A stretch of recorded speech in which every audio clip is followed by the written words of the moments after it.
Olá, ouvintes! Estamos começando mais um episódio do AcuCast, o seu podcast de acupuntura. Eu sou o João Bissoto. Eu sou a Bruna Sade. E eu sou a Natércia Marinho. Muito bem, estamos oficialmente gravando em vídeo agora de novo, só que num estúdio em casa e Homemade. homemade studio. E porque a gente está também agora no YouTube. Então, vocês podem acessar o canal do Instituto Paulista de Acupuntura Baseada em Evidências, que a gente vai colocar o vídeo do episódio lá também. E, se você já leu o título desse episódio, a gente vai falar hoje de dismenorreia, que é a cólica menstrual. Quem vai começar? Vamos lá. Então, a dismenorreia ela pode ser definida como uma menstruação dolorosa. É uma prevalência muito alta entre mulheres em idade fértil e tem bastante impacto tanto em qualidade de vida quanto em faltas ao trabalho, à escola, queda de desempenho. A gente tem uma taxa global de absenteísmo em escolas por conta de dismenorreia de 10 a 20%. E tem um estudo holandês que mostrou uma redução de produtividade de mulheres de 15 a 45 anos de 23 dias por ano só associado à dismenorreia. É uma condição subdiagnosticada, subtratada. Existe a cultura, pelo menos aqui no Brasil, né, de que é normal sentir cólica, então tem que aguentar. Daí muitas pessoas não querem tomar remédio porque não gostam de tomar remédio, acham que tem que aguentar a dor. E aí acaba sendo uma condição que passa batido até por falta de procura do paciente ao médico. É a confusão de o que é comum é normal. O Porque é que muito frequente, então não precisa buscar tratamento. é bem comum atender, acho que mais meninas jovens, principalmente, com cólicas muito, muito grandes, que às vezes não cessam com anti-inflamatório ou que Uhum. precisam de uma dose muito alta de anti-inflamatório na semana e que nunca se tentaram a pensar que, talvez isso, né, não seja normal. Exato. Talvez eu deva falar disso com o meu ginecologista, enfim. Sim. Às vezes, como é uma condição às vezes, familiar, e aí Uhum. na família já é algo que A é, mãe tem, a tia tem, tem. todo mundo tem, e todo mundo acha que é Deixa normal. acontecer, né? E aí fica. Por finalidade clínica, a dismenorreia é dividida entre primária, que é decorrente do próprio processo menstrual, e secundária, que é decorrente de outra causa orgânica, normalmente ginecológica também. A primária, ela vai cursar com uma dor recorrente do tipo cólica em abdômen inferior, que acontece ali durante o período menstrual, podendo começar ali de 1 a 2 dias antes do início da menstruação. E é um diagnóstico de exclusão, então a gente pensa nela quando não tem outra causa provável para estar acontecendo uma dor pélvica abdominal naquela pessoa. Normalmente a gente diagnostica a dismenorreia primária em mulheres jovens e adolescentes, e a secundária ela vai cursar com praticamente os mesmos sintomas, só que você vai ter esse sintoma oriundo de uma outra condição. As mais comuns são endometriose, adenomiose e leomioma.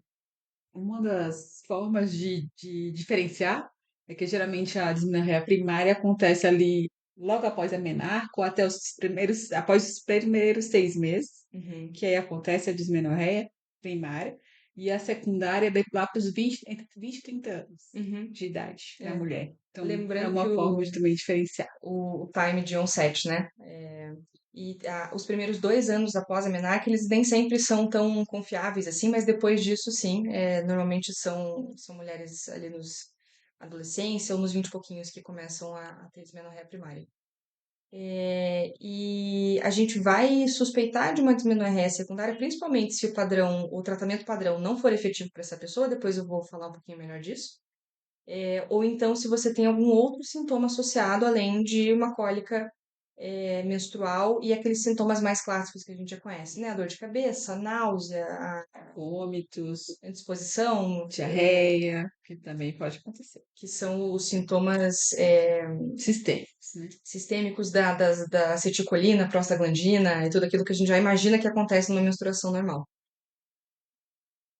Falando de fatores de risco, né? Existe uma predisposição familiar, mas ela é pequena. E os principais fatores de risco são estresse, tabagismo e idade jovem, justamente por conta da dismenorreia primária, que é a dismenorreia mais comum. E os fatores protetores são você ter a tua primeira gestação em idade ainda jovem, você ter um maior número de partos, uma maior paridade, e o uso dos contraceptivos hormonais. Eu não li isso a fundo, mas eu imagino que provavelmente é aquela compensação que a progesterona faz, né? Uhum. Com o estrógeno, enfim. E isso acaba regulando um pouquinho melhor a parte hormonal. Aí um pouco da fisiopatologia do que é a cólica menstrual, né? São contrações não rítmicas e incoordenadas, diferente de uma contração uterina de parto, por exemplo, que é rítmica e coordenada. Sim. Essas contrações da cólica, elas levam a uma pressão, um aumento da pressão intrauterina, e quando essa pressão uterina ultrapassa a pressão arterial, você começa a ter isquemia do tecido do útero, e a dor isquêmica, ela é uma dor chata, né? A gente sabe disso, quem já teve cólica. E você começa a acumular ali alguns metabólitos de respiração anaeróbica por conta da isquemia, você ativa a fibra C e começa a ter dor. Assim, resumindo, o processo é mais ou menos esse. E isso tudo via prostaglandina e citocinas inflamatórias. Uhum. Teve um estudo de caso controle que mostrou que as pacientes com dismenorreia de intensidade alta, dismenorreia severa, elas também cursaram com uma redução de limiar de dor geral, tanto em braço, em quadril, em outros lugares que não só a dor visceral ali, abdominal. Sugerindo que pacientes que tenham condições crônicas, principalmente de dor crônica, né, que envolvam uma hiperalgesia generalizada, eles tendem a ter também mecanismos centrais, piorando a dismenorreia. Sim. Isso também. Aí, quer falar alguma coisa? Apresentação clínica. Vamos só falar mais um pouquinho de fisiopatologia, daí eu já chego lá. Tá. Então, já é constatado o aumento de prostaglandina inflamatória no tecido endometrial, e isso é proporcional ao nível de dor. E você vê no Doppler que existe uma maior resistência nas artérias uterinas em pacientes com dismenorreia do que pacientes sem. Então, você tem ali condições visíveis de por que tem mais dor. E o efeito, quando a gente prescreve um anti-inflamatório para uma paciente que está cursando com dismenorreia primária, o efeito analgésico do anti-inflamatório, ele é proporcional também a essa redução de contratividade, redução de pressão uterina e redução das prostaglandinas. Uhum. Pensando que o efeito do anti-inflamatório na dismenorreia, de fato, é reduzir a inflamação e, por isso, reduzir a dor, e não direto reduzir a dor. Que a gente vai falar depois Do efeito da devido à cultura que é acupuntura. diferente. E também sugerindo que existe um estímulo pela via nociceptiva, pela via inflamatória, na gênese da dor da dismenorreia. E aí a gente vai, né, deixar as vias nociplásticas aí para pacientes que têm uma condição crônica pélvica, às vezes uma dismenorreia secundária ou uma dismenorreia muito severa, mas ela é primariamente uma via, predominantemente uma via nociceptiva.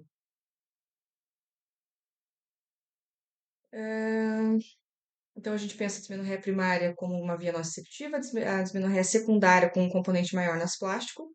E quando suspeitar, quando você pega teu paciente, você suspeita, essa dismenorreia não é primária, eu preciso encaminhar para um especialista ou eu preciso avisar o paciente que tem que investigar, né? Se a dismenorreia iniciou após os 25 anos, que não é aquele tempo clássico ali da dismenorreia primária, se é associado a sangramento uterino anormal, se Uhum. você tem uma dor abdominal ou pélvica que não é em linha média, que ela é lateralizada, você também investiga. Se tem dor na evacuação ou na relação sexual, pensando principalmente em endometriose, né, com os implantes ali intestinais ou em fundo, De saco. fundo de saco. Obrigada. Uhum. Ou se essa paciente evolui ao longo dos anos com uma progressão da severidade, porque normalmente a dismenorreia primária ela vai melhorar conforme a gente vai ficando mais velho e não piorar. Sim. E investigação de infertilidade também, né? Com esse quadro Ah, de sim. dor e tudo, e Sim, sim, sim. infertilidade. também tem que encaminhar para um especialista. Sim. E a gente não vai se ater muito aqui a como que faz o diagnóstico e coisas muito profundas. A gente vai pincelar um pouquinho agora o tratamento para entender onde que a acupuntura vai entrar dentro desse tratamento. A gente pode iniciar um tratamento de dismenorreia primária empiricamente se o quadro for típico, não precisa pedir exame complementar, a não ser que tenha, né, algum daqueles outros fatores que a gente comentou.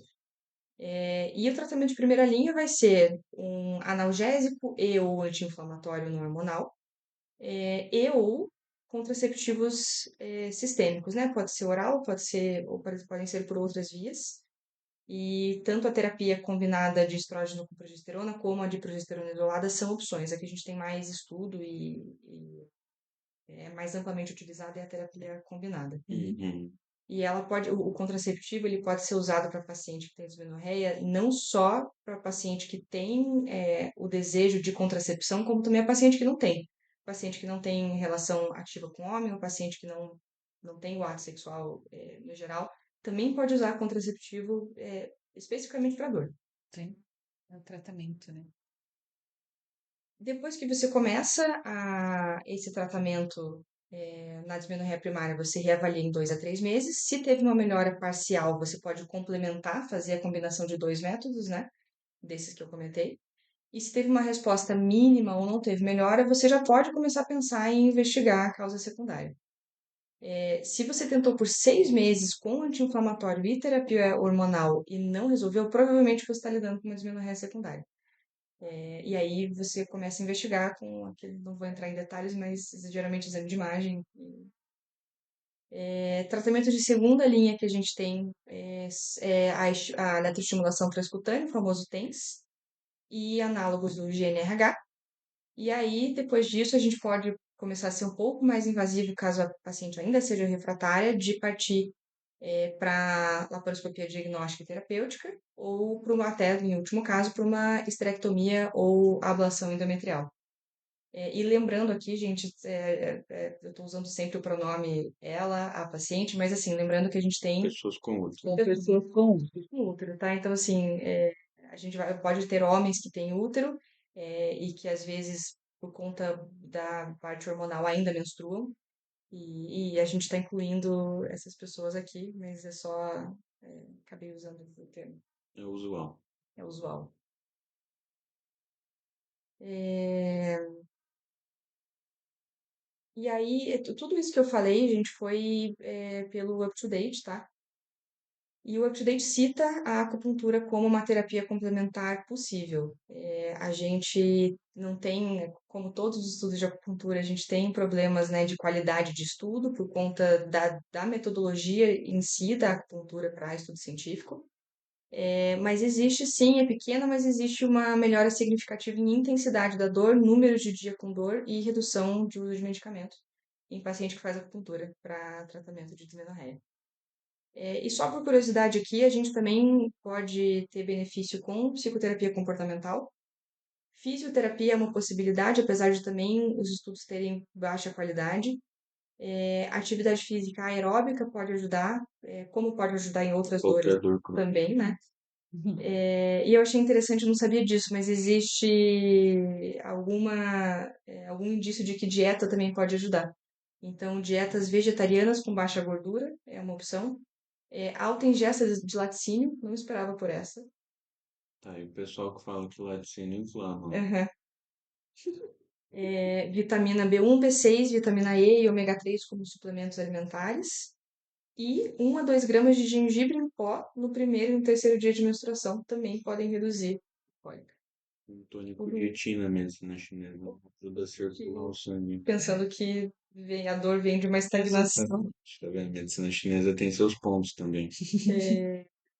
Então aqui eu só dei uma pincelada no que o UpToDate fala, que é uma das nossas fontes mais confiáveis, né? Uhum.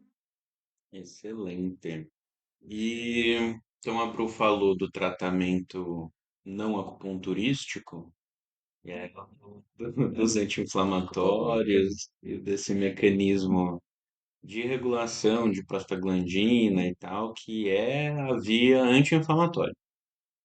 E aí, para a gente começar então, eu acho que vale a pena um estudo que eu gosto muito de citar, que é um estudo de 2011, que é um estudo que ele tentou provar que é um estudo chinês, tá? Então, assim, pensa assim, os chineses sabem que a acupuntura funciona, que eles usam há muitos e muitos séculos. E a acupuntura foi criada Criando, totalmente no empirismo, né? exatamente, no esse ponto funciona, eles sabem que funciona porque eles usam esse ponto para isso há muitos e muito tempo. É muita observação. Então tem um ponto que é o BP6, que é um ponto que se usa muito. Eu acredito que todos os estudos que a gente vai citar aqui usam o BP6, Sim.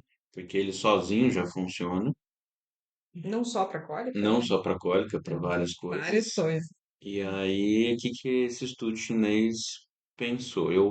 Se a gente usa anti-inflamatório para tratar a dismenorreia, eu vou provar que a acupuntura diminui prostaglandina no sangue. Faz sentido. Que o que faz sentido, Pensa né? Porque pela fisiopatologia é inflamatória e tal. tanto a causa, né? Isso. E a beleza desse estudo é que ele se provou errado.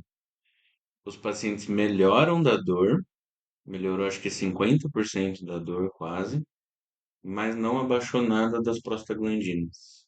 E aí veio um negócio, né? E aí, funciona, mas como funciona? E aí hoje a gente entende outros mecanismos, a gente já citou aqui.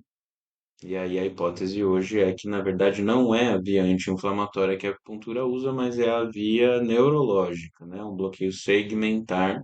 E a gente sabe que o BP6, ou você agulha o músculo tibial posterior ou o flexor longo dos dedos, que é a raiz sacral, que é a mesma altura da inervação do útero. Uterina. Então você Isso é acaba interessante. bloqueando segmentarmente a transmissão da dor.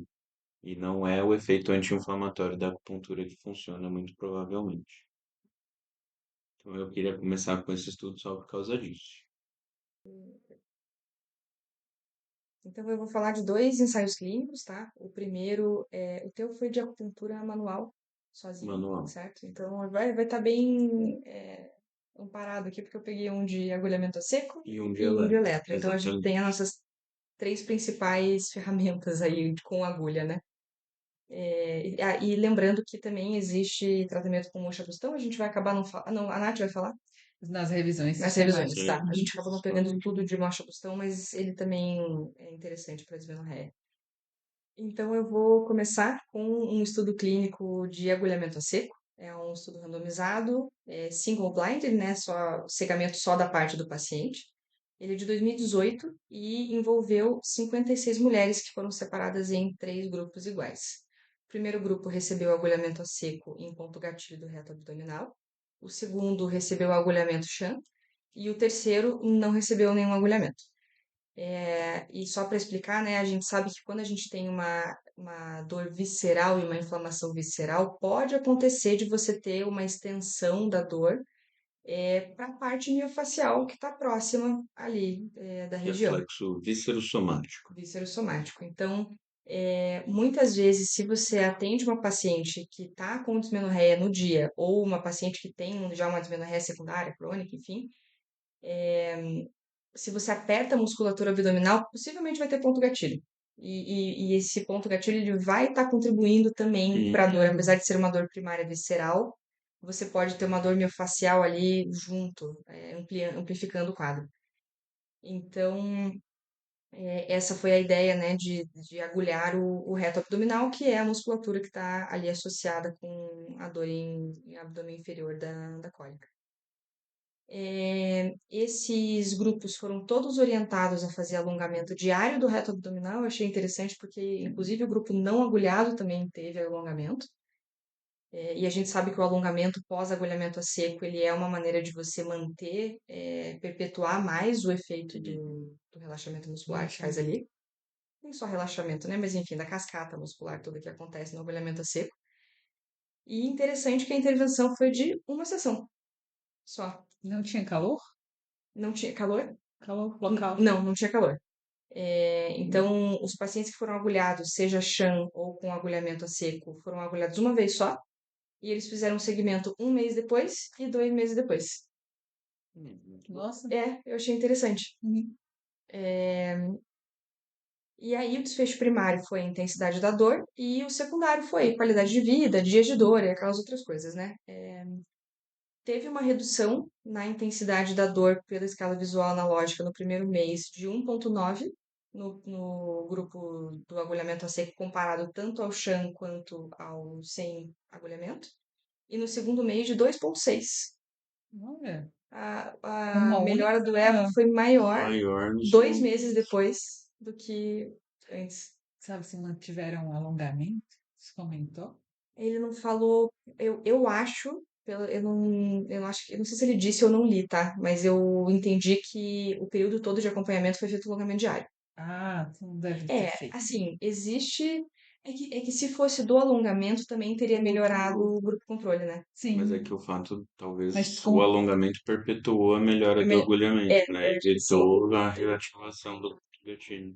E todo mundo fez, então esse viés Já já, tirou, já né? tirou. Ah, E aí, como desfecho secundário, também reduziu o uso de medicamento para dor. Não falou exatamente quanto, mas foi com um P menor que 0,01 com Ó. significância estatística. Uhum. uhum, Isso, fugiu a palavra. Então, esse foi o estudo do agulhamento ao seco, achei bem interessante. muito bom. Bom, eu separei um ensaio clínico randomizado de 2018, que foi feito na Índia, e ele separou 60 mulheres de 17 a 23 anos com diagnóstico de dismenorreia primária. Tá? Então, ele não avaliou endometriose, outras queixas de dor pélvica. Ele tirou as mulheres que usaram anticoncepcional ou DIU nos últimos 6 meses, para deixar puramente a dismenorreia primária ali. E aí ele fez uma proposta terapêutica ousada, eu diria, porque ele fez 45 sessões em 90 dias. Então, assim, Ousado. é muita sessão, muita. É Aham. dia sim, dia não, por 3 meses. Mas Inviável. Estudei inviável. Nossa Senhora. sensibilidade ali. Exato. Não daria para replicar isso no Brasil. E aí, os pontos que ele usou como intervenção foram rim 3, baço 8, estômago 25, 29 e 30. Então, ó, os pontos do estômago 25, 29 e 30 ficam ali na parede abdominal, no reto abdominal e tal. Aí ele também colocou pontos no abdômen que ficam na linha média, que é o VC4 e o VC6, e pontos no braço. Coração 7, que eu não entendi o porquê, que ele é uma mente, né? Tipo, faz dormir. A dor, né? Mas será que não é questão de ansiedade? Porque É, pode ser, mas ele não avaliou a ansiedade. no Medscape, quando faz aquela revisão de dismenorreia Uhum. geral, e aí fala sobre questões de ansiedade também, assim, É, mas não foi um desfecho que ele avaliou. que- Então eu não entendi o porquê que ele colocou aí. Aí ele colocou IG4, que também é na mão, e o estômago 36. Então, assim, agulhas espalhadas pelo corpo, assim, mas mais concentradas na barriga mesmo. Que aí a gente já vai entender que escolher esses pontos da barriga vão pegar ali a parte segmentar, né? Aí você vê que ele não usa o BP6, Não usa. não usa, ousado também, ele usa o BP8, mas o BP8 não pega segmento sacral. Foi interessante. Interessante, mas ele pega o segmento lombar baixo, assim, com o VC4, por exemplo, né? É. E pela musculatura do reto abdominal, que refere dor abdominal também, sim. dor pélvica, inclusive. Mas, assim, achei ousada a escolha de pontos dele, não entendi, mas, assim, ele fez tanta sessão que às vezes é por isso. E aí, de desfecho que ele avalia, né? Ele avalia a escala visual de dor e uma escala de sintomas que eu não entendi. Aí depois a Bru leu um outro artigo que usava mais ou menos a mesma coisa. A gente foi atrás e viu que parece que é um rolê que estava sendo usado E não é do Que, mesmo como é grupo. que chama aí? Deixa eu até falar aqui. Chama RSS COX-1 e COX-2. Então a gente achou essa escala que ninguém nunca tinha ouvido falar entre nós, que se chama The Cox Retrospective Symptom Scale, que é uma escala de sintomas associados ao COX-1 e ao COX-2. E aí tem as duas escalas. Que são produtos inflamatórios, tá? Isso. Tanto que os anti-inflamatórios agem na via da ciclooxigenase, né, que é a COX, e aí você tem anti-inflamatórios mais propensos a COX-1 e anti-inflamatórios mais propensos a COX-2. Então a escala COX-1, ela fala sobre a frequência total da dor ou dos sintomas, quer dizer, perdão, porque não é só dor. E a COX-2 fala sobre a severidade. Então, um é frequência e a 2 é severidade. E aí eles avaliam Uma escala de 0 a 4. numa escala de 0 a 4 não é no quanto aquilo impacta você. Quanto que os sintomas impactam, de não impacta nada ou não tem sintoma até ser incapacitante. Então, além da questão só da intensidade, ele também fala um pouco da tolerância do paciente, né? Porque se for um paciente tolerante, ele pode até aguentar Exatamente, mais dor sem ser tão disfuncional para ele. exato. E assim, eu achei estranho o artigo que ele cita quando ele referencia essa escala que ele usa, não é um artigo de validação da escala, então eu achei isso meio esquisito, meio problemático, mas depois a gente achou outros estudos que usam essa mesma escala. Então, E aí, só para complementar, essa escala não fala aqui certinho, mas envolve dor, envolve alteração emocional, envolve sintoma como cefaleia, náusea. uhum, Então, ela é fadiga, fadiga, ela é uma escala de sintomas amplos além da dor. isso, de sintomas sistêmicos associados. Tá, então aí ele avalia isso e avalia a dor especificamente. Ele avalia no dia 1, 30, 60 e 90, não faz follow-up, então não dá para a gente saber se os efeitos se mantêm depois da suspensão da acupuntura. Ele fala que o avaliador é cego, então é um estudo single blinded, né? Tipo, uma das pessoas envolvidas está cega e o outro grupo não fez acupuntura, tá? Então é um grupo de intervenção e um grupo que fez o que a gente chama de usual care. Então por isso que não dá para cegar o paciente, porque não foi uma acupuntura achando. Então o paciente não estava cego, porque ele sabia que ou ele estava fazendo ou ele não estava fazendo. A pessoa que estava fazendo acupuntura não dá para cegar, porque ela sabe que ela está fazendo acupuntura. Esperamos. Então ele cegou, esperemos que. Então ele cegou só a pessoa que aplicou esses questionários de avaliação. E aí, de análise estatística, assim, parece que funcionou, mas ele não fez uma análise de tamanho de desfecho, então a gente não sabe se funcionou muito, funcionou pouco.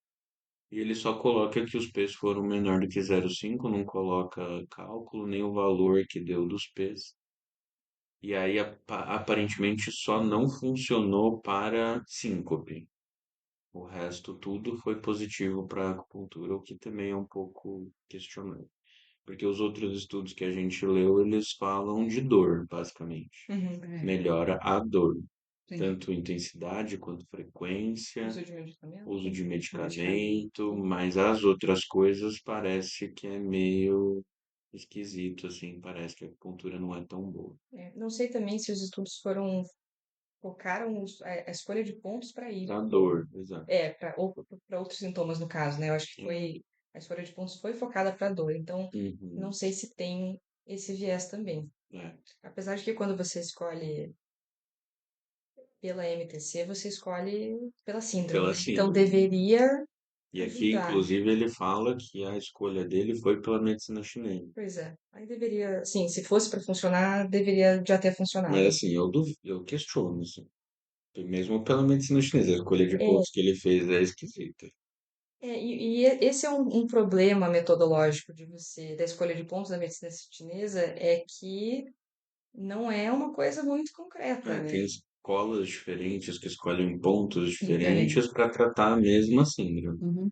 Às vezes até a gente tratando o paciente com a mesma coisa, com a mesma Uhum. síndrome, a gente A mesmo gente escolhe mesmo pontos que tem a diferentes. mesma formação, às vezes escolhe um ou outro ponto. Tipo a Natércia fazendo um VB40 em mim porque ela achou que tava precisando. Escolher tentativa de E coincidência. funcionou. Tipo, minha vida mudou depois daquele VB40. Vai lá, Nath. Então, agora a gente vai começar com as revisões sistemáticas. E com a gente começa, a gente vai fazer uma ordem cronológica aqui. Então, em 2016, a Cochrane lança a revisão e eles são pelas super critérios dele, Sim. que são pessoas bem rigorosas. Então, eles falam que não tem evidências suficientes para demonstrar que a acupuntura ou a acupressão são eficazes no tratamento da dismenorreia primária. E as principais limitações, como a gente já sabe, são riscos de viés, Uhum. como quase todos os artigos, né? Todos os estudos que a gente sabe, inconsistência e risco de viés de publicação. E Mas aí, aí, só fica aqui meu 20º apelo à Cochrane para atualizar as revisões de acupuntura, porque é, o artigo que a Bru leu, que eu li, não estão aí porque essa revisão é de 2016. sim, é Então, verdade. tá na hora, Cochrane, de revisar as evidências de acupuntura. A gente tem Quero que. ver alguém da Copa ouvir nosso A podcast. gente tem É, eu que. tenho uma a professora de medicina baseada em evidências que foi minha professora aqui na escola, a Raquel, que inclusive parabéns porque você foi nomeada uma das pesquisadoras mais influentes do mundo Que aí. legal. Muito Ela é bem. da Cochrane Brasil, então, professora, se você estiver me escutando, eu te ajudo a fazer uma revisão Cochrane de acupuntura. A outra revisão que separei foi que vê eficácia e segurança de acupuntura e motion, tratamento de dismenorreia, esse é de 2000, dismenorreia primária, esse é de 2022.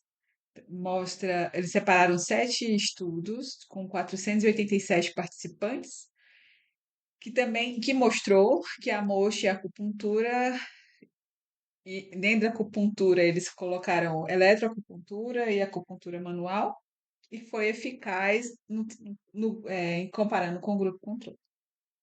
Ah, 2017. foi meta-análise. Então, eles fizeram uma meta-análise também, só que eu só deu um passando rapidinho. Deu Deu, diferença. deu diferença. Agora eu vou falar sobre uma meta-análise de eletroacupuntura. Eu tinha falado que era um ensaio clínico, eu me confundi, gente. É uma meta-análise de ensaios clínicos. Ela é de 2017, incluiu 9 estudos e cerca de 1.900 pacientes, mais ou menos. E. Você corta isso. Esses estudos também têm um alto risco de viés, infelizmente. Uma coisa comum entre esses estudos é que o ponto mais usado de longe foi o BP6, Uhum. e foi o que mostrou depois resultado também. Só que dessa vez ele foi colocado no eletro, né? E eles fizeram, a maioria fez no primeiro dia de menstruação até o quarto. Então foram 4 dias seguidos de agulhamento, uma sessão, com desfecho primário na redução de intensidade da dor, e ela foi avaliada a intensidade da dor 30 minutos depois da que terminou a sessão de eletro, que normalmente também dura ali 20 a 30 minutos. Então a ideia era ver o efeito mais imediato de melhora da dor com o eletro.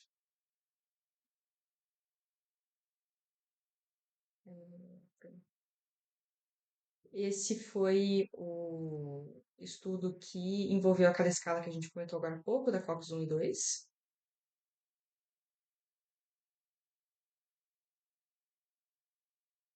E em relação à intensidade da dor, desses 9 estudos, 6 reportaram resultados positivos em redução do EVA, sugerindo que a eletroacupuntura do BP6 ela tem um efeito imediato bom para redução de dor menstrual.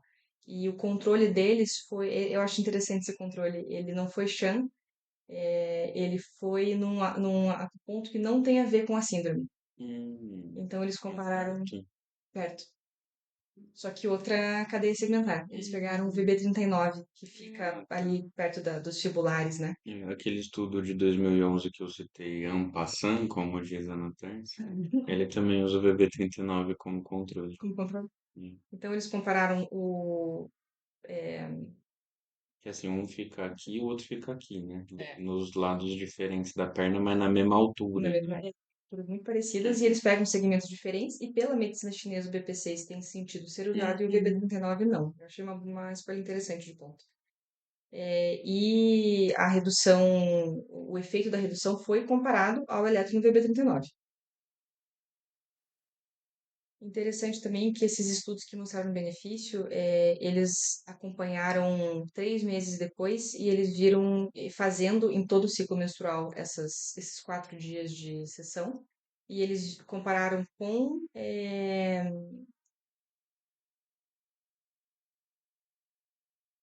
isso. Eles compararam com medicação tradicional, possivelmente anti-inflamatório, e eles viram que em 3 meses, comparado com a medicação, a taxa de cura que eles inventaram esse desfecho que é você ter ausência de dor depois de 3 meses, foi maior em acupuntura do que em medicamento. Foi bem legal. Bem legal, né? E uma coisa que não teve melhora, de novo, foi a escala de sintomas da COX. Uhum. Os outros sintomas sistêmicos que não dor menstrual, que não a cólica, né, abdominal, não teve benefício, comparando o BP6 com o BP39. Porque é isso. Porque o mecanismo de ação é Seria segmentar neurológico, então a gente não esperaria mesmo que fosse melhorar em coisas sistêmicas, né? a não ser que a gente tivesse um efeito anti-inflamatório que se existe essa dúvida, né, se a acupuntura tem um efeito anti-inflamatório sistêmico ou não. Sistêmico, é. Mas eu vou nisso. Se algum ponto tiver, eu estou no 36. Seis, né? E não incluiu. Não foi aquilo. Não foi É, feito. então, não tem nem como saber, né? É verdade. E aí eu trouxe uma revisão sistemática de 2024, que também é uma revisão sistemática de ensaios clínicos randomizados, que vai para a linha já da dismenorreia secundária. Então, ela está avaliando endometriose e para pacientes que foram diagnosticados por laparoscopia. Então, foi diagnóstico cirúrgico da endometriose. Minhas questões com essa revisão é que, como muita revisão sistemática de acupuntura, coloca toda a intervenção de acupuntura no mesmo guarda-chuva. E aí você faz uma meta-análise de coisas que não são comparáveis, na minha opinião. Tipo, moxa, eletro, acupuntura manual, acupuntura de fogo, né? Que eles chamam de fire acupuncture, que é você fazer moxa para esquentar a agulha. Uhum. E essas coisas não deveriam ser colocadas sobre o mesmo guarda-chuva, mas eu entendo que pela falta de estudo, se você não fizer isso, você não faz meta-análise. Mas aí, por exemplo, eu não fiz meta-análise no meu mestrado, porque eu optei por não juntar técnicas diferentes. Então é uma escolha do autor fazer ou não fazer, e aí eu só acho que perde o sentido da meta-análise se você junta tudo. Mas enfim, ele juntou 14 estudos, sendo 11 estudos chineses, o que já começa aí uma outra questão que a gente já trouxe outras vezes aqui, que somou 793 pacientes. E aí ele avaliou dor e qualidade de vida como desfecho aceitável na meta-análise e funcionou para dor e não funcionou para qualidade de vida. Nossa. Pois é. Oh, mas que estranho. É, A dor vai impactar na qualidade de vida. Em geral, paciente com dor tem menor qualidade de vida. Se você trata a dor, você melhora. Mas aí aí pode ser instrumento, pode ser um monte de coisa. tem que ver mais a fundo como que foi. Quais estudos que avaliaram qualidade de vida, porque não foram todos, então tem muitas questões envolvidas aí que teria que ler os 14 estudos para entender. Uhum.